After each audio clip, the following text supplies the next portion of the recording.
Hey there, this is Elena with Black Sheep 303 Creative, and my project today is celebrating the new stamp release from Krista Schneider over at Elizabeth Craft Designs. So I have used one of the new stamp sets called April Showers, along with the dies, there you see it there really quick, to create this cute encouragement card. So I am stamping the boots stamp, and then there's like a cloud with a sun behind it, onto some Bristol smooth cardstock using a VersaFine Onyx black ink. And so I'm coloring this with my Zig Clean Color Real Brush markers. So this is 51 Lemon Yellow, and I'm going to base coat my boots here with that, and then add a little shading with 50 Yellow, and then I will blend that out just a touch with a brush that's been dipped in just a little tiny bit of water, not much water at all.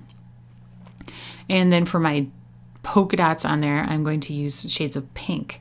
So I've got 26 light pink is the first color. Oh, black was on the soles there. So this is 26 light pink, and then I'm going to add a dot of 25 pink. So this is not any fancy coloring at all, just a dot of each color, and then I'm blending it together with my brush with a little bit of water on it to get that like super bright pink color. I was purposely going for like really, really bright colors on this, but if you watch any of my videos, you know I love bright color. Okay, that was a tiny bit of 91 light gray on the back of the boots, and then 28 pale pink with 64 oatmeal over it for the Caucasian-y skin on the legs, and then 36 light blue, and then I went over that with 91 light gray in the puddle, and now I'm adding shadows with 92 blue gray, and I'm going to blend that a tiny bit with my brush dipped in a little bit of water. You probably figured out the water is up in the upper left there. And then I'm going to add a little more 36 light blue, and a little more shading with the 92 blue gray, and then I'm going to kind of blend it with the 36 light blue to keep it more blue. Now my cloud is getting 91 light gray and 92 blue gray to add some shadow to it since it is raining. It should be kind of a gray cloud. I'll add a little more 92 blue gray and blend that again, and then it's 36 light blue on the raindrops themselves. Then 51 lemon yellow for the base coat on the sun, a little bit of 50 yellow for shading, and then blend that out a little bit with the 51. And I do also stamp 2 of the tiny flowers and color those with the 25 pink and the 51 lemon yellow, but it's really, really basic.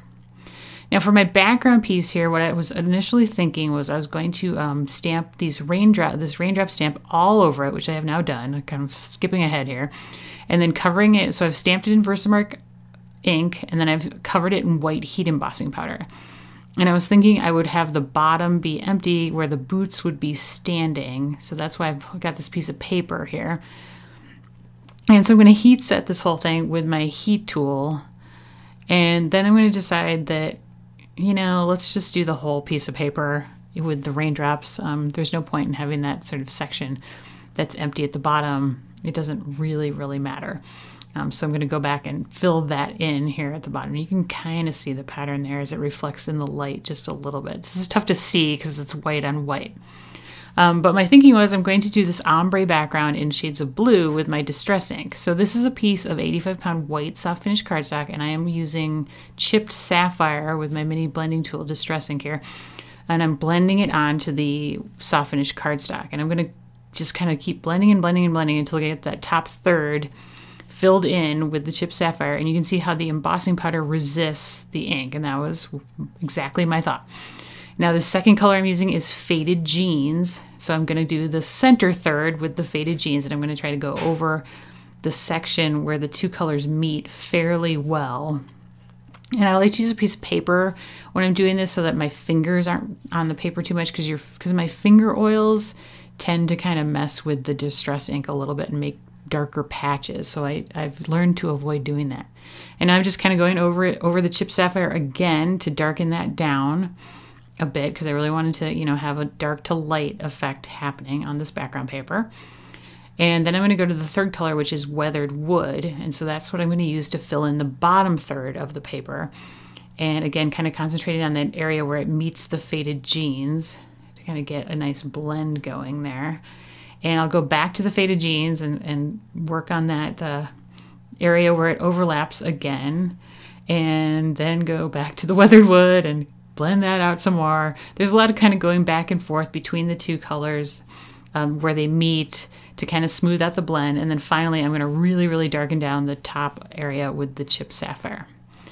Now for my greeting, I stamped the greeting from the stamp set, which is "A little rain makes the sunshine even brighter."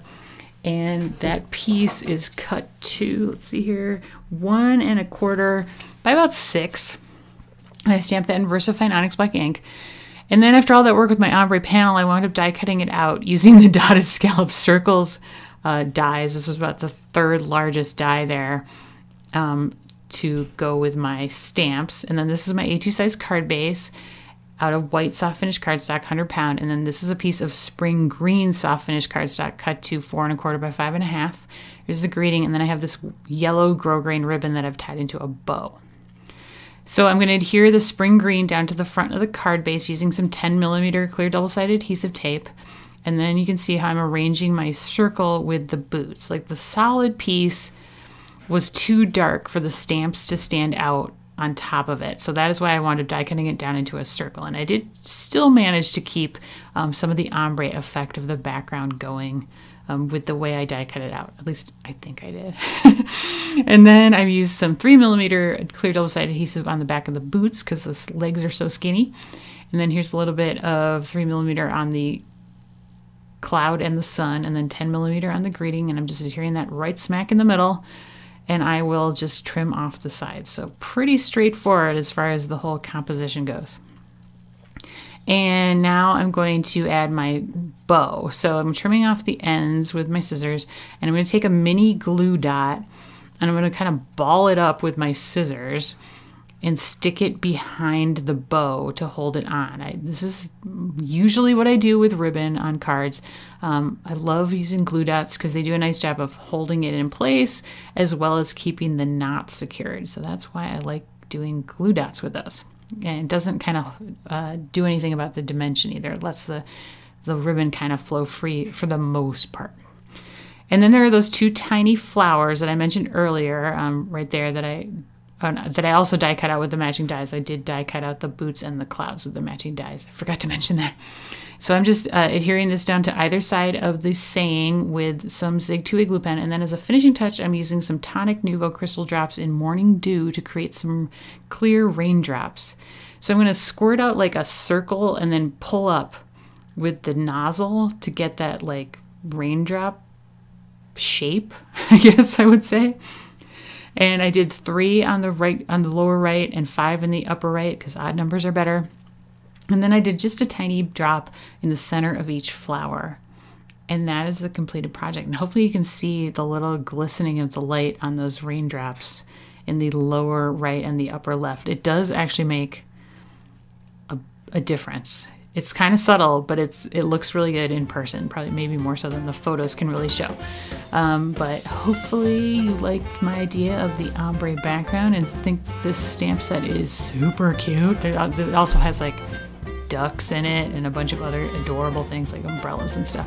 So Krista Schneider has done it again with her brand new release of stamp sets from Elizabeth Craft Designs, and she also has several background stamps that are really cool. As always, supplies are linked in the video description and over on my blog, and please check out the Elizabeth Craft Designs blog post today for more great creations from the design team using the Krista Schneider release. And here are 2 more videos I've done in the past using some Krista Schneider stamps. Hope you enjoy them. Have a great day!